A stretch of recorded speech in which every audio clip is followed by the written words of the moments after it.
Kaya't kalain ko mga sumbatan dagiti recent nga issues nga nayaramraman tinagan ko. I believe it's only fair that the public should also hear my side. Today, I would like to clarify 5 matters. No?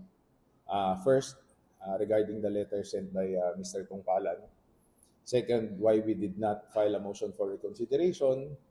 Third, the legal interpretation regarding the authority of the Sangguniang Panlalawigan. Fourth, the issue of divestment. And finally, the issue regarding the vehicle. On the letter regarding Mr. Tungpalan, regarding the letter sent by Mr. Tungpalan, I believe it was written in his own personal capacity. As a concerned citizen, it just so happens he is working for me and serves as a barangay kagawad. Admittedly, he may have overstepped when he decided to furnish the letter to different offices in the city government. And for that, dumawatak di dispensar no ko para king na ako. I also wish to make it clear that while I understand the sentiments he expressed, that letter should not be taken as an official communication from me or ti kumpanya mi. No apay hantayong nag-file the motion for reconsideration. For that issue apo, kaya't ko laing nga ilawlawag. Amok ti proseso. I'm fully aware of the remedies available under Republic Act number 12009. In fact, it was my instruction to Mr. Tungpalan not to file for a motion for reconsideration because after reviewing the notice of disqualification, I no longer found any reason to pursue. One of the grounds cited by the BAC was the alleged incomplete disclosure of beneficial ownership. I wish to point out, kahit kulay puntarmet lang ako, we submitted our general information sheet. Kasi ako may tilem-melemeng tayo, which reflected my ownership interest in the company. Nevertheless, we respect the BAC's appreciation of the beneficial ownership disclosure requirement and accepted its determination. No anat sungbat acceptaren tayo di po. Again, that is why precisely awan motion for reconsideration nga in-file tayo. To be clear, I'm not contesting the BAC's decision to disqualify our bid. However, the only aspect of the notice of disqualification that I respectfully wish to clarify is the legal interpretation regarding the authority of the Sangguniang Panlalawigan Apo. The notice states that a provincial board member is prohibited from participating because the Sangguniang Panlalawigan allegedly exercises supervisory authority over the city. With due respect, that is the legal interpretation with which I respectfully disagree. Allow me to read the law. Section 468 of the Local Government Code provides that the Sangguniang Panlalawigan shall review ordinances and executive orders of component cities and municipalities to determine whether these are within the powers granted by law. Section 56 further provides that if an ordinance exceeds those powers, the Sangguniang Panlalawigan may declare it invalid in whole or in part. That, Apo, in my understanding, is the authority granted to the provincial board. It is a power of legal review. It is not a power to supervise the day-to-day affairs of the city government. It is not a power to direct how the city conducts procurement. It is not a power to prepare bidding documents, determine technical specifications, sit as members of the Bids and Awards Committee, or select winning bidders. Those responsibilities belong solely to the city government under the procurement law.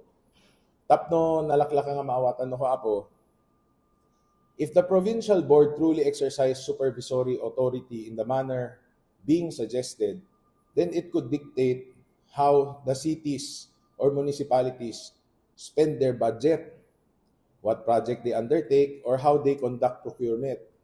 In short, mabalingkam ko mga makibiyangot. Ngayon kaputahaan, it's only a power of review. Clerical lang no ko isa apo. But that is not how the local government code works.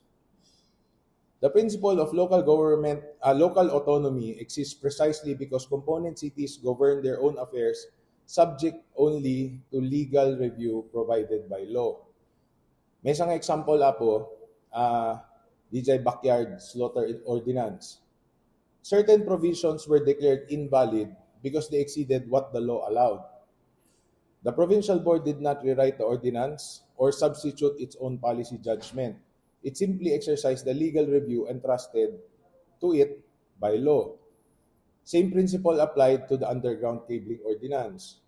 The provincial board reviewed it in light of the applicable national law and declared certain provisions invalid because they were inconsistent with that law. Again, there was an exercise of legal review, not supervision, over the city's policy making. Kasi awan legal right tayo, apo.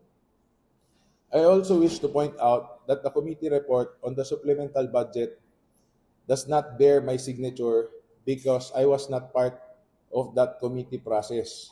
Okay, ito ibagbagada nga mesa aka di gijay nag-approve gijay committee report awan pirma tayo no jay apo. To be clear. For these reasons, it is my respectful legal position that my membership in the Sangguniang Panlalawigan by itself did not create any conflict of interest in this procurement. Reasonable people may arrive at different legal interpretations. Mine is simply that the local government code grants the Sangguniang Panlalawigan the power of legal review, not supervisory authority over the procurement activities of a component city. Again, I'm not asking the BAC to reverse its decision. I simply believe this legal interpretation deserves clarification so that the public may also understand my position. On the issue of divestment, okay, so another issue that has been mentioned publicly is divestment. I will also separately because it is a different legal issue. Section 90 of the Local Government Code expressly allows members of the Sanggunian to practice their profession, engage in lawful occupations, or teach in schools subject to the limitations provided by law. Actually, no, basahin tayo tilinteg, the requirement, basahan na madung para DJ session nga schedule, apo. The same provision imposes different restrictions on governors, city mayors, and municipal mayors who are prohibited from practicing their profession or engaging in any occupation other than the exercise of their functions as local chief executives. So datoy apo nga Sanggunian hantay required.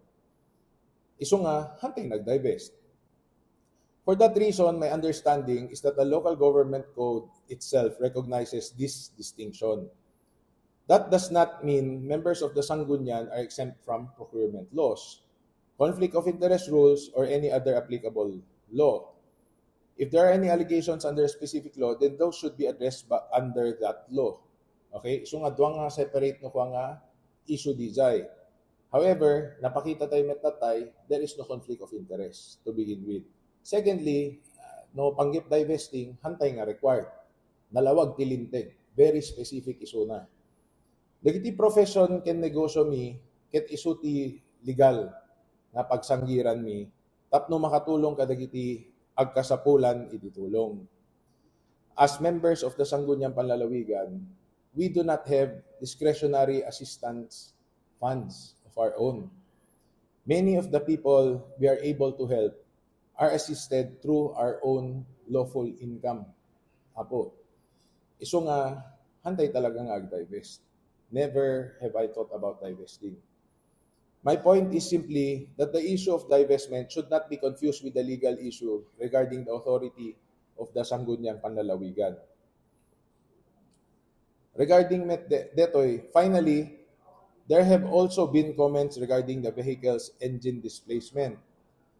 For the record, apo, engine displacement or DJCC nga kun kunada, it's cubic centimeter, refers merely to the size of the engine. It does not by itself determine a vehicle's capability or performance. Modern vehicles differ in horsepower, torque, transmission efficiency, and overall engineering. Technology has advanced significantly, and many modern engines produce greater power and efficiency despite having smaller engine displacements. A larger engine displacement does not automatically mean a more powerful vehicle. Ibagbag la di kito'y apo, tapno lang nalawlawag. Kay CC, size lang ti makina di zay apo. Hanga pagbaseran no, napigpigsa, nakapkapsot. In fact, some may even say it's more efficient. No basbasit, nainot ko nada. Finally, let me reiterate lang apo. I respect the box decision to disqualify our bid. That is why I instructed that no motion for reconsideration be filed. The only matters I wish to clarify today are the legal interpretation regarding the authority of the Sangguniang Panlalawigan and the separate issue of divestment. But before I end, allow me to say one more thing. I have no qualms with the city mayor.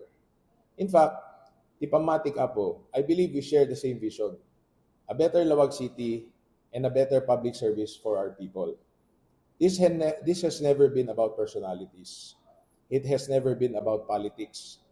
It is simply clarifying legal issues that have been publicly raised so that the public may also hear my side. I continue to respect the city government, the office of the city mayor, the Bids and Awards Committee, and all the institutions tasked with implementing our laws. Ken, I sincerely hope, Apo, that after today, we can all move forward and focus on what truly matters, serving our people and building a better Lawag City together. Agyaman naklaunay, Apo, kada kay amin, kadetoy gundaway nga intedyo, nga dinengegyo. Detoy met lang aside tayo, nga focus lang kadigijay legalities tayo, Apo.